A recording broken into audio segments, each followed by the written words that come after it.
The summer of trades continues with Kyrie Irving headed out of Cleveland and to Boston. Hi, everybody. I'm Jared Greenberg from our NBA TV studios in Atlanta with massive breaking news. An all-star, a man responsible for maybe the biggest shot in NBA Finals history, is now on the verge of joining the Boston Celtics. A trade that just went down this evening that involves a pair of all-stars going in exchange for one another.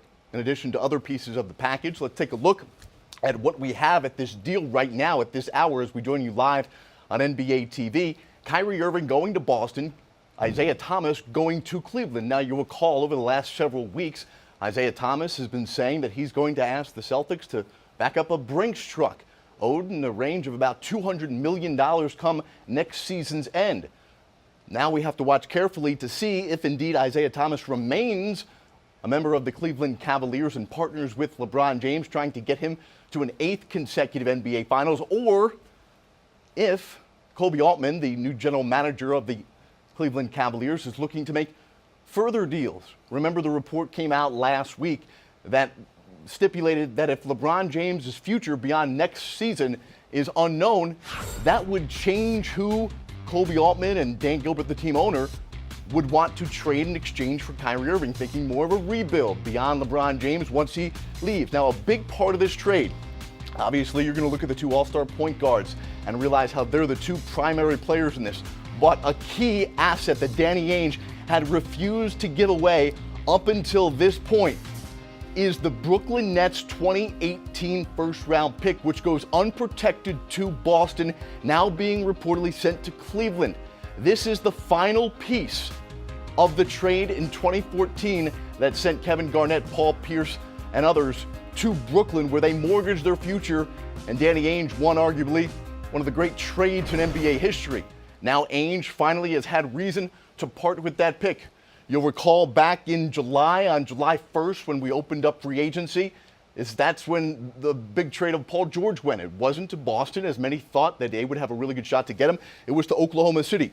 We bring in from NBA.com, Sekou Smith. Sekou, thanks for joining us here live on NBA TV. Those of you awaiting WNBA action, we'll get you out to Minnesota and Phoenix in just moments. So the big deal here is Kyrie Irving headed to Boston. Very unusual here, and you think about LeBron James and the impact that it will have on him, his teammate now going to his arch nemesis in the NBA. Well, Jared, look, I think you nailed it when you talked about the unprotected pick that Cleveland gets in this deal. That would be a deal maker. Something that previously this summer in conversations with other teams, that was a deal breaker for Boston. Both Jimmy Butler and Paul George were available via trade, and Boston Danny Ainge clearly wasn't willing to part with some of those assets before he chased down Gordon Hayward in free agency. If you look at the way it's all come together, I just think it's been Danny Ainge playing a different card game than some of these other GMs, and he smashed it this summer. You look at adding Gordon Hayward, adding a player like Kyrie Irving to what you already had, Jason Tatum in the draft, Al Horford already there as one of your foundation guys. This is, it's a special stuff that Boston is putting together, because they're going to be a competitive team at the top of the Eastern Conference standings for the foreseeable future if they can get this done and everything falls into place properly. Sekou, let's address the LeBron James angle here. It seemed like a game of chicken between Cavs owner Dan Gilbert and LeBron, where Gilbert wanted LeBron to commit beyond next season. LeBron reportedly not willing to make that type of commitment, and that would impact who they traded for.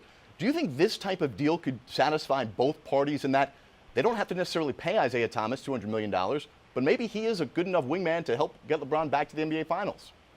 Oh, I don't think there's any question Isaiah Thomas is good enough to help Cleveland get back to the conference finals and beyond. He's every bit the scorer that as the guy that they're losing or giving up. He's certainly dynamic enough to be a part of whatever Cleveland wants to get done in terms of, maintaining their stranglehold on the Eastern Conference. And provided that he gets back healthy, from that injury that cost him the finish of their season against Cleveland in the conference finals, I would think LeBron is happy, that he's happy that he has a player of Isaiah Thomas's caliber to roll with him this season. The other part of it is this is for the Cavaliers, and kudos to Kobe Altman. This is insurance as well for them. If things go awry, next summer in free agency and LeBron's out the door, and you don't know what happens with Isaiah Thomas as a free agent, then you've got that draft pick sitting there to help you rebuild and restart the process all over again. When you look at the landscape of the Eastern Conference, obviously Boston finished in first last year, but ultimately they were looked at as a team that maybe had some of the worst statistical numbers to ever earn a top seed, and they got beat by the Cavs in the Eastern Conference Finals. Do you view the path to the NBA Finals any differently now than you did before Kyrie Irving was sent to Boston and Isaiah Thomas to Cleveland?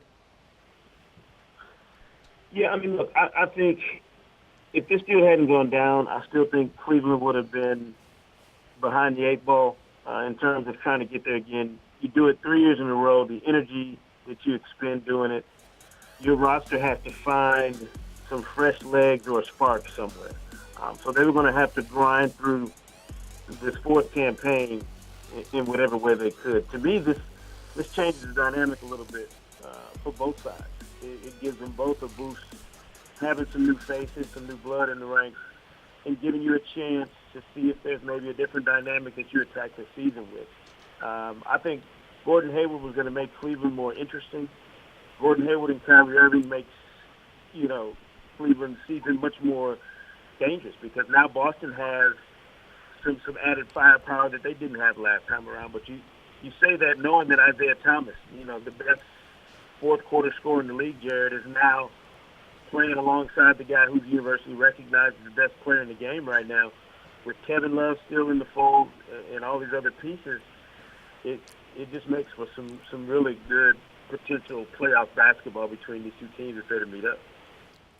And you got to think, too, the asset now that Kobe Altman owns in Cleveland, while certainly they got a great return for Kyrie Irving in the first round pick from the Nets, maybe indeed they turn around and try and get LeBron some more support, make one more run, try and entice LeBron to stay. Sekou Smith, thanks for joining us here. I'm sure you'll be back with us throughout the evening here on NBA TV as we follow this developing breaking news. Kyrie Irving reportedly sent from Cleveland to Boston, LeBron James' arch nemesis, and how great of an opening night is this going to be in the NBA, where we are going to have LeBron and the Cavs taking on the Celtics on TNT on Tuesday, October 17th. Couldn't have planned it any better. We'll be back at halftime of our WNBA game and throughout the night live here on NBA TV and NBA.com. Kyrie Irving headed to Boston. We're headed to Minnesota and Phoenix. WNBA action.